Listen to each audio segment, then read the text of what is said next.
I have 10:16 and I'm calling this meeting to order. First, I am calling the meeting of the Public Transit Committee to order. A physical quorum of the members is physically present. I'm going to entertain a motion to permit Member Schwarzy to participate remotely and due to illness, correct? And Yes. Can I have a second? Second. Okay. All in the committee, sorry. Oh, I'm sorry. Second. All in favor? Aye. No, wait, please. Thank you. Okay. Can we just, I'm so sorry, but I'm just not sure who's on the committee. Do we only have 3 there on the committee physically in the room? Brian, I know Brian's, oh, never mind. We're good. I apologize. I wasn't sure. You said you brought. Okay. Do we have 4 in the room? That are Sorry. Pete, now we do for sure. Okay, I was just double checking. We're all good. Okay, thank you. Okay, thank you. Okay, so we've welcomed Member Schwarzy into the meeting. Okay, next we have minutes from our May 3rd, 2022 meeting. I move to approve the minutes of our May 3rd meeting. A second, and any comments, changes? All in favor? Aye. Okay, thank you. And next we have a staff report, the Willowbrook Corners Service Plan Report. I'm going to turn it over to John Olson. Thank you. You should all have a copy of the presentation in front of you. Don't, we can get your copy later on. We're very excited to talk with you this morning about these options that we're bringing forward. The report that we have been compiling over the last 15-18 months is substantially complete, and that the presentation you're going to see today is really what is kind of the summary of what's in the document. Next slide, Joe. Thank you. So the general scope of the project was really to build a foundation for a pilot program, and the idea that was really promoted beginning back in 2017, 2018, and through Julie Renahan's good offices, through the neighborhood has the interest has really been to establish a rapport with the neighborhood and to build a good advocacy, a relationship with the advocate groups, get what the community really needs and wants together, assess what services really meet community and county goals, and then to prepare the way for a pilot program that we can implement and to really identify benefits that will accrue to the community. Next slide. So many of you probably know this location well, especially District 3 members. This is a location, two neighborhoods, really two block groups of about 3,500 households. And that includes 2 neighborhoods at the corner of Illinois 83 and 91st Street. It is an unincorporated property. It's physically separated from retail, medical, employment opportunities, and economic activities. On the left side, you can see kind of the location of some of the areas of interest that people really want to get to with from the neighborhood. So the closest thing that's really to them of importance is Hinsdale South at 2.4 miles. But we often have a lot of conversation with the neighborhood about getting to whether it's Willowbrook Promenade, the Pace I-55, park and ride for express bus services, Midway Airport, College of DuPage. Those are pretty distant places. And so what's also interesting about the community is that it is really physically separate too, because it doesn't really have a lot of connections through sidewalk and bike path and things like that. And so we've heard a lot of commentary from the community about really completing connections, through infrastructure. Next year. So many of you probably are familiar with the demographics. We talked about them a lot. It's over 60% minority, and a variety of the data sources agree that the economic conditions in the neighborhood are not good. It's startling to know that as many people who are unemployed or out of employment as there are people who are employed. So it's, the median household income therefore is a lot lower. And there are a lot of children in the neighborhood as well. But at the same time, there are 45%, almost half of the households have 0 or 1 vehicle. So there's deficiency there. Obviously, there's a lot of local traffic.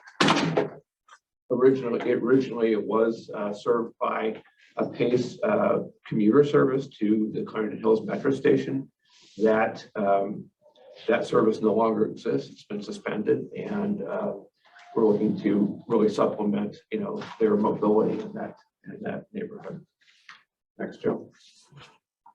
Did a lot of outreach with Willowbrook Corners.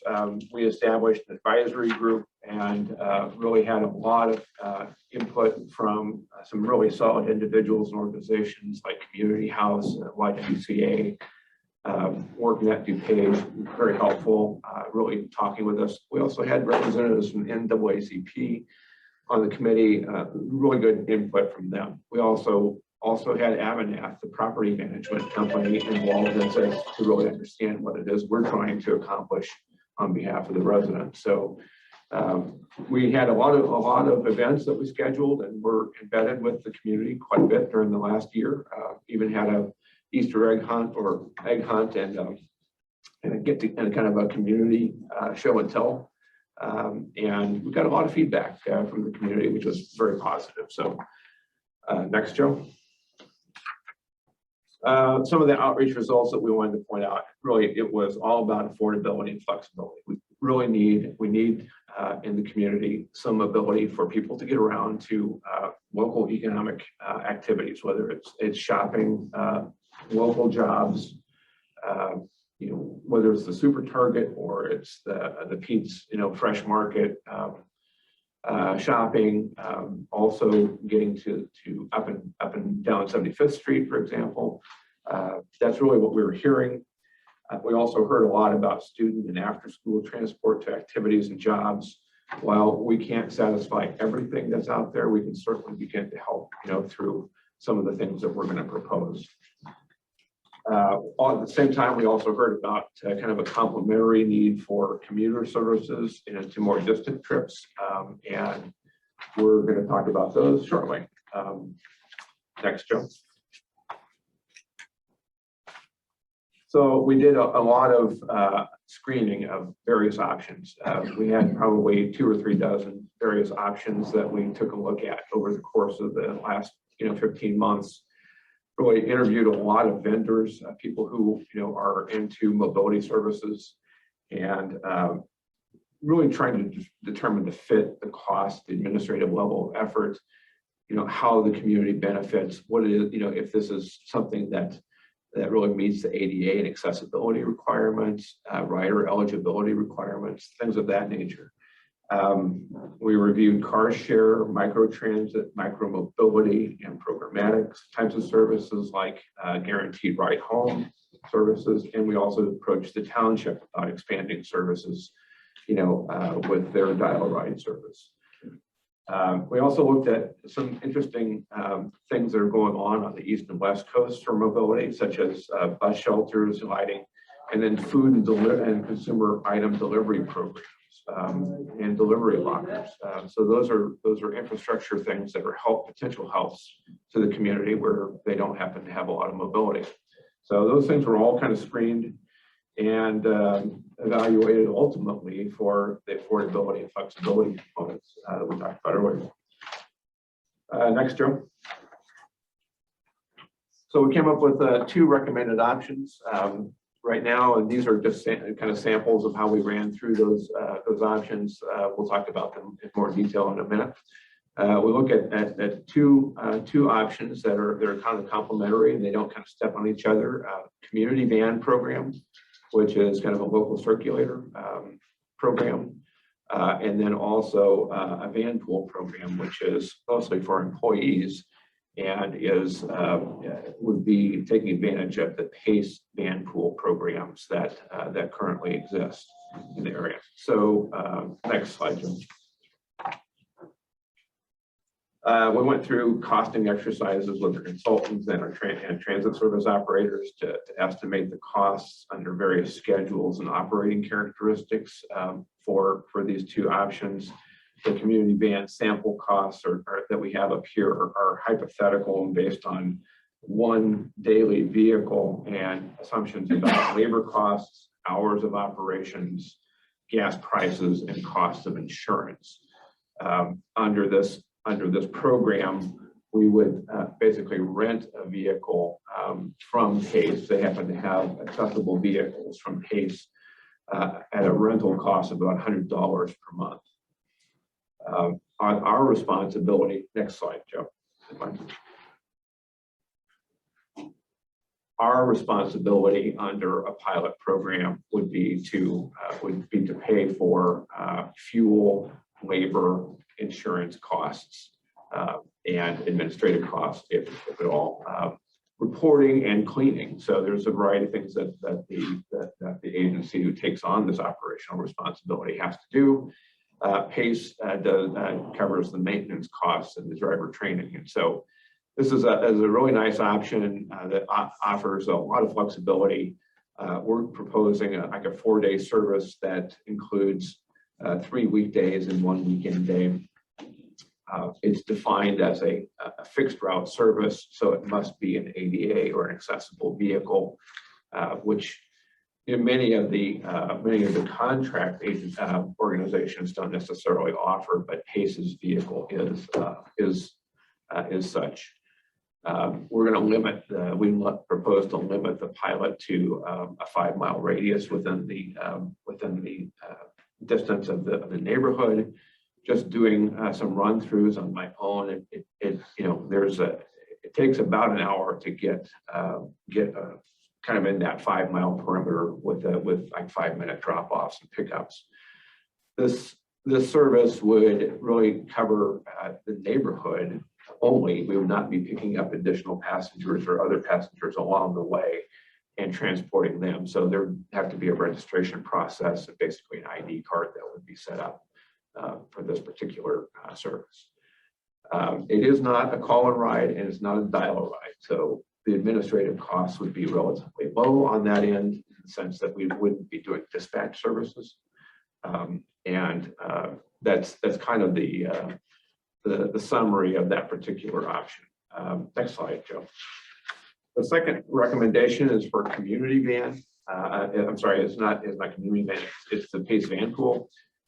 There is not a limit on the term. We're not suggesting a 12-month pilot, but Pace actually does a really nice job of coordinating with the neighborhood and setting up the Pace van pools. They kind of come in and get the sense of who needs what and kind of common locations where employees need to get to. It is a fixed route. Basically, a local resident would be the driver for the van pool, and it would take 4 or 5 passengers or even more to a shared or common employment location. There is a monthly charge depending upon the number of passengers and also the distance traveled. So these two are accessible vans, and the payment administration is handled by Pace. We're proposing to do some sort of cost share on this if necessary. We'd like to get in with the employers once we actually get a van pool set up and see if they would be willing to help subsidize the cost of these. But in any case, the Pace van pool being roughly about $100 to $110 per month billed per passenger it represents a pretty good cost savings over the use of a private vehicle to get to and from work. That typical cost per year is about $3,000 to $3,500 just for me to get my vehicle from home to work and back over the course of the year. So represents about a $2,000 savings per year to utilize this, and it also has the added benefit of actually freeing up another vehicle for somebody else in the family to use. And so This is a really nice option, and we'd like to try to establish something like this in the neighborhood. There's some reason to believe that there are a number of common locations. One of them happens to be up at the Amazon Fulfillment Center up on Fenley Road. There are also a number of people who may also be working in the relatively the same places in the Romeoville distribution warehousing site along I-55. So we're thinking about trying to get to coordinate that with the community. So anyway, next slide, Joe. So in summary, we've got a disadvantaged neighborhood, and it continues to perpetuate that. There's really no end in sight for many of the community residents. Lack of any sort of porting transit services now, no connective infrastructure. We've done an exhaustive review of many of the community needs. They keep informing us of what it is they need, and we think that these two options that we've presented here satisfy a lot of the basic needs that they're talking about. And we're really thinking about how we sustain these types of services over the years, and what we're going to need to get the community to buy in. Because obviously, we're not going to sustain a service and go beyond a year's worth of payment if the community is not going to participate. So we're very adamant that we have to have a marketing and advertising campaign, with this too. And they've talked a lot about making sure that we are there in the community with them all the time. So next steps, we're going to talk a little bit about with the advocates and do a community presentation for our group that we've gotten together over the last 15 months. We need to begin, if we go with these options, we need to really begin to screen and talk with contract operators, because I don't think it's going to be easy to have a neighborhood resident to actually drive the community van. So we'll probably need to talk with a third party company to do that. We'll need to develop an IGA for a pilot with PACE and set up administration and insurance. Presently, we're talking with Patrick Genovese upstairs about covering vans with under our insurance. Set up an advertising campaign and set a start date. For the van pool, the community discovery and organization activities, are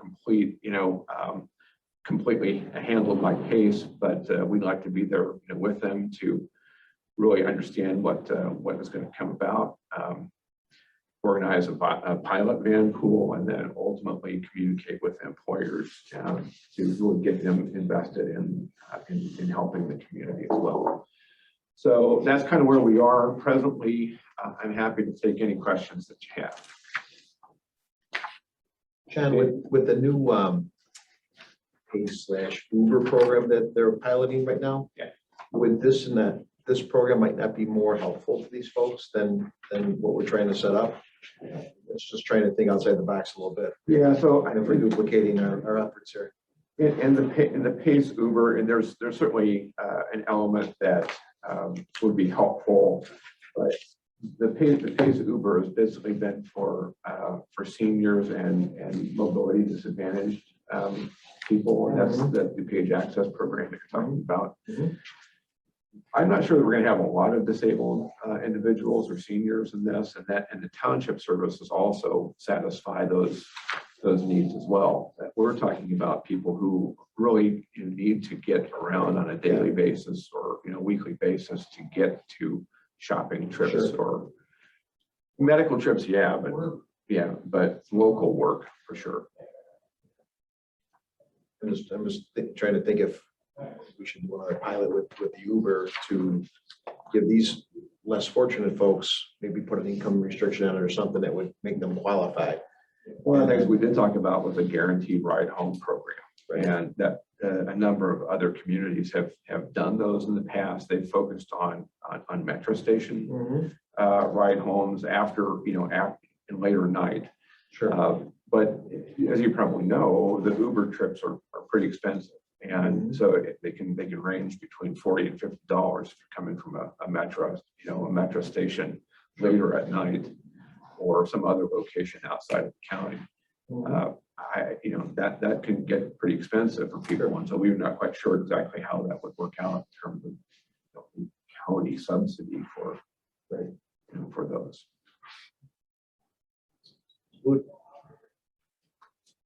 Can I get a copy of this? Absolutely. What do you think the cost is going to be on this program between the van and the driver, et cetera? So we think that the community van is going to be about $110,000 for a 12-month service. Yeah. 1310 for the van. Yeah, 1310 for the van pool. That's really two van pools operating, to two different locations with about 5 people per van pool. Not sure exactly what, if a subsidy would be necessary for, from the county for that at all. We'd have to really get in there and talk about, what those ultimate costs would be. But the community van for sure, and I think that's probably ultimately conservative right now, just because of the costs of labor, costs of fuel, and so we'll have to really get in there and with potential operators. Excuse me, I'm sorry. On the first page, you talked, or there was PACE grant. Is that in reference to the van, the circulator? Yeah, so the PACE grant, we did receive and appropriate, I think, through Mary's department committee back in March. That was a $200,000 grant, and we're proposing to utilize some of that for the community van. And we'd like to at least have everybody's, kind of buy-in to utilize that fund. Okay, so for our next steps, I'm sorry. Oh, I just want, if I Member can make a Chapman. comment. Yeah, so thank you.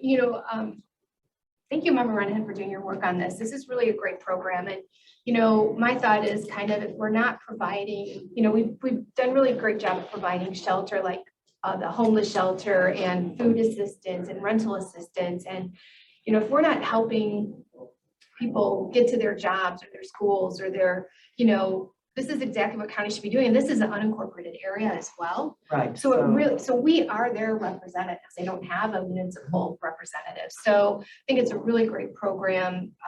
Nice work, John and everybody. I think this is exactly what we're supposed to be doing. If we're not taking care of the most needy, and it would I'm be, not sure what we're doing. if we at so. least definitely do a pilot program Yes, to it's see really how great. the circulator will get people out of this Mhm. transportation desert, because that's, Yes.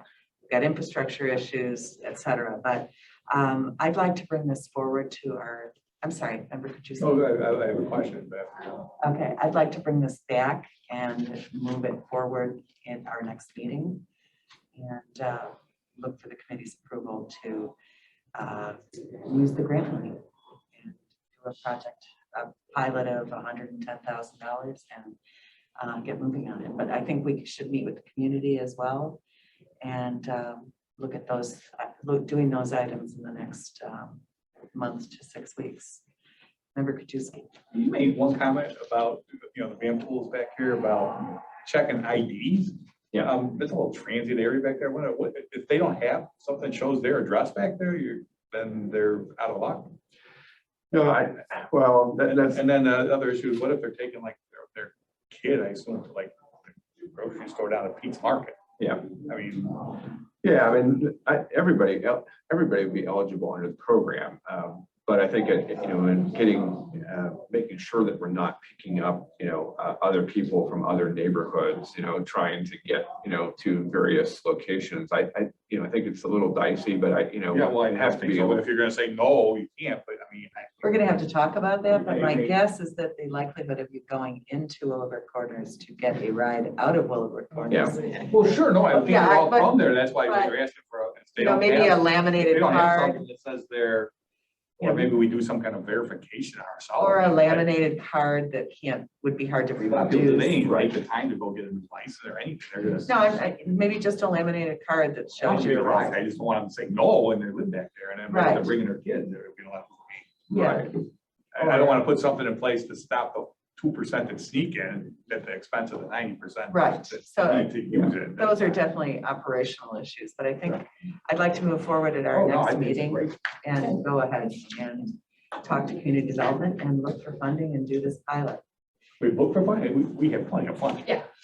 I mean, it sounds like we've got the base grant, so let's do it and Oh, see what kind of, we did marketing, et cetera, get the community involved and go forward. Is that a general consensus of the committee that we move forward with this? Is there like an office person in there that like somebody in that complex that kind of can get the word out Well, to everybody? The leasing company does, I Okay. mean, and the school. What does they do? But it's Yeah. interesting that they mentioned that the easiest way to get hold of most of the neighborhood is through their students' backpacks. Because, Yeah. that has been a real problem is getting the word out electronically. Right. So we've had to do a lot of, We may even have to go there. in person. Yes. Well, We've I mean, done a there's lot a of regular in-person coalition work. group I meet with like monthly, and then there's another kind of ad hoc group that meets, I mean. And once a few of them back there figure it out, then they'll word of mouth. Yeah, we It's could been do a going, big this has been launch. going for probably close to 4 years. I mean, I started with Gary Grasso when I first got on the board, meeting with school people and, whatever, to find out the needs and, there's been a lot of talking. We could do a great launch program with, have a big, launch with balloons and whatever, what I'm saying, make it a really big event. So at our next meeting, we will go forward. Okay. Thank you, everybody. We have development next, so I'm going to move quickly to any old business. Any new business? No partner report. Oh, I'm sorry. Do we have any partner reports? Is Chris, are you still there Chris? at all? I am here. I need to be looking at my agenda, Chris. I apologize. No, that's okay. Good morning, everyone. Just to update the committee, as of yesterday, PACE implemented an expansion pilot of the on-demand service.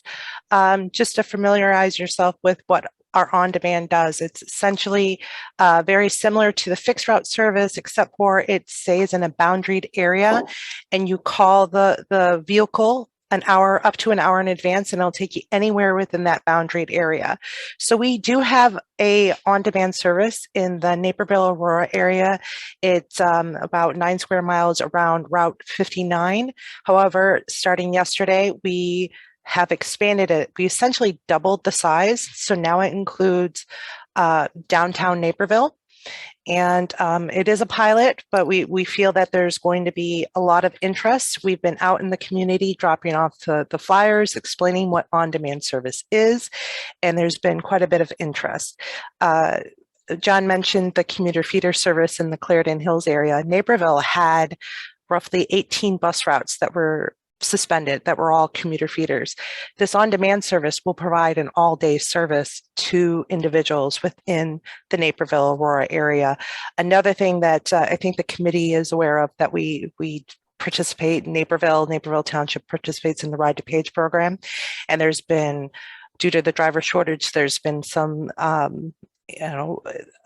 barriers for that program. And we do the Uber access we started, and then with this expansion of the on-demand, we think that will alleviate some of the strain that's put on the Ride DuPage program. So that started yesterday, and I sent along electronic copies of that so John can share that with the group, and that's all I have unless there's any questions.